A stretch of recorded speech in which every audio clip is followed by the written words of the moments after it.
The Suzuki Gixxer 155 is one of the best variant in terms of Suzuki Gixxer series na inilabas po ng Suzuki Philippines for those beginners who loves to ride a naked bike. At kung interesado ka malaman ang patungkol sa motor na ito, panoorin mo ito hanggang dulo. At syempre, kung bago ka pa lang dito sa aking video, don't forget to like, share, comment, at paki-subscribe na lang din. Then click the bell para updated kayo sa mga bago nating uploads.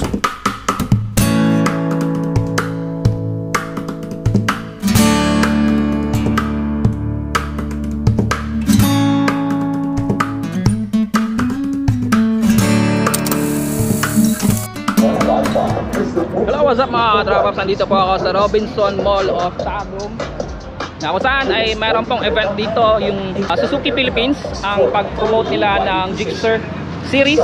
Meron silang free ride dito sa Gixxer ng bagong Gixxer na series, itong Gixxer SF155 at saka itong Gixxer na naked bike. So ito po yung Gixxer naked bike nila.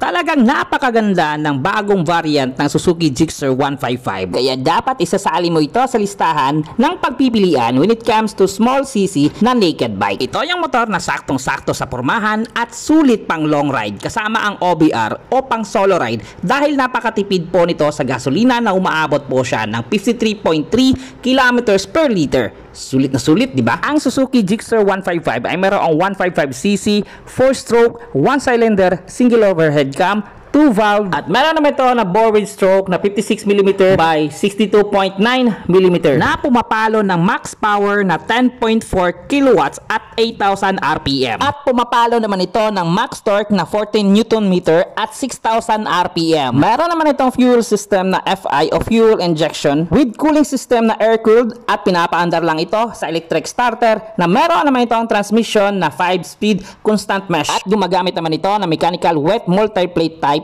sa kanyang clutch type primary. At ito naman po ang kanyang physical appearance na kung saan yung kanyang headlight ay maganda ang disenyo na naka-LED na at saka yung kanyang turning signal light ay ganyan po ang makikita nyo. At ang kanyang telescopic ay medyo malaki. Saktong-sakto sa ganitong klaseng naked bike na kung saan ay hindi ka talaga mabibitin when it comes to off-roading na adventure.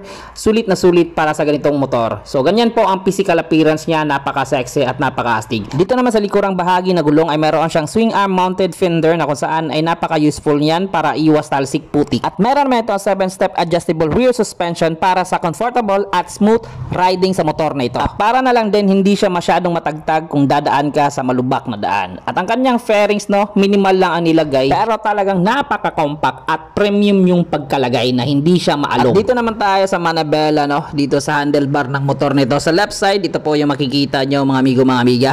So ito po ang sa serbato, signal light o turning signal light. Ito po yung headlight, high and low beam. Meron din siyang passing light yung yellow at saka ito po yung kanyang clutch. And the good thing sa motor na ito ay naka fully digital instrumental panel na po. So napakaganda at visible na visible po. At ito naman po ang kanyang susianan at dito naman po tayo sa right side na handlebar. So ito po yung kanyang kill switch. Ito po yung electric starter at ito po yung switch na kanyang headlight.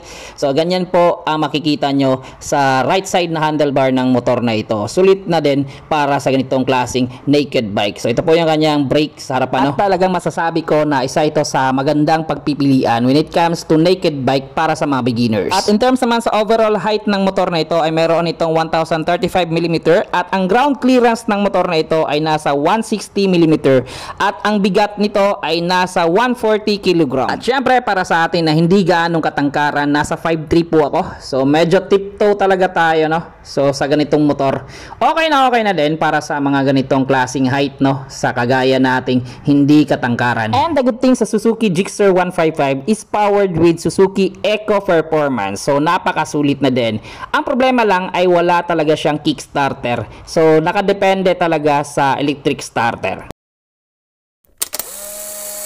So ayan, once again, ang Suzuki Gixxer 155 ay isa talaga sa magandang naked bike for beginners na inilabas po ng Suzuki Philippines sa taong ito 2024 at masasabi ko na isa sa magandang naked bike na motorsiklo for beginners sa taong 2025. So ganyan po kaganda ang motor na ito. Ang motor na ito ay mayroon siyang malaking tangke na kung saan ay umaabot po siya ng 12 liters at ang kanyang upuan ay medyo malapan at saktong-sakto para sa OBR nyo. At meron siyang hawakan sa likuran na sulit ang disenyo. Siyempre, ang kagandahan nito, meron siyang twin muffler exhaust with high performance exhaust system na kung saan ay talagang takaw tingin ang ganitong klaseng disenyo ng tambutso. At dito naman tayo sa size ng gulong sa likurang bahagi ng motor ito. Meron po siyang 140 by 60 round 17 radial tubeless ang gamit po sa likurang bahagi. At ang size ng gulong sa harapang bahagi ay nasa 100 by 80 round 17 radial tubeless din ang gamit, mga amigo, mga amiga. At pareho naka-disc brake po sa harapan at sa likuran. At kung magamit po ito ng single pot piston brake caliper sa likurang bahagi, so yan po ang braking system sa likurang bahagi ng motor na ito.